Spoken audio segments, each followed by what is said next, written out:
ஹாய்ங்க, இன்னைக்கு நான் ஒரு ப்ராடக்ட் வாங்கியிருக்கேன். அது என்னன்னு பார்க்கலாம். இது வந்து நிச்சயமாக வீட்டில் எல்லார் வீட்லேயும் இருக்கணும், வயசானவங்க வீட்டில் கண்டிப்பாக இருக்கணும். இது என்னென்னா ஹீட்ருங்க.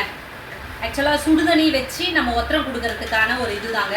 இப்போ இந்த மாதிரி இருக்குங்க. இதோட ப்ரைஸ் வந்து 150 ரூபான்னு சொல்லி நான் வாங்கியிருந்தேன். இதில் வந்து நீங்கள் சுடுதண்ணி ஊற்றிட்டு நீங்கள் இதை க்ளோஸ் பண்ணிவிட்டு அப்படியே ஒத்தரம் கொடுத்துக்கலாம். நிறைய பேருக்கு பார்த்தீங்கன்னா பேக் பெயின், எங்கள் அம்மாவுக்கு கால் வலி அப்படின்றதுக்காக நான் இதை பேக் வாங்கினேன். ஆக்சுவலாக நான் வந்து இதுவும் வாங்கினேன், அந்த கரண்ட்டில் வைக்கிறது வாங்கினேன். பட் கரண்ட்டில் வைக்கிறது பார்த்தீங்கன்னா அது 500ன்னு சொல்லிட்டு நான் வாங்கினேன். பட் அது வந்து ஒரு 6 மந்த்ஸுக்குள்ளே வந்து அதோட இது போயிடுச்சு. அதுக்கப்புறம் ஹீட்டே ஆக மாட்டேங்குது.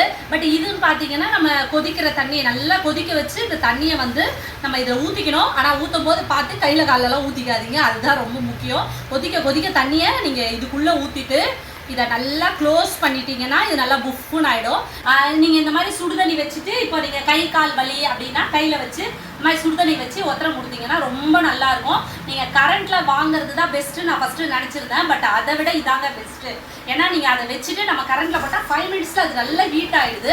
ஆனால் பார்த்தீங்கன்னா ஒரு 10 நிமிஷம் இல்லை ஒரு அதிகபட்சம் 15 நிமிஷம் கூட ஹீட் இருக்க மாட்டேங்குது. பட் இது வந்து நீங்கள் கொதிக்கிற தண்ணி சுடு தண்ணி வெந்நீர் வைக்கிறதால உங்களுக்கு வந்து நல்லா இருக்கும். நீங்கள் கை கால் எந்த இடத்துல வலி வந்தாலும் இதை வச்சுக்கலாம். வயசானவங்க வீட்டில் இருக்க வேண்டிய முக்கியமான ப்ராடக்ட் இதுதாங்க.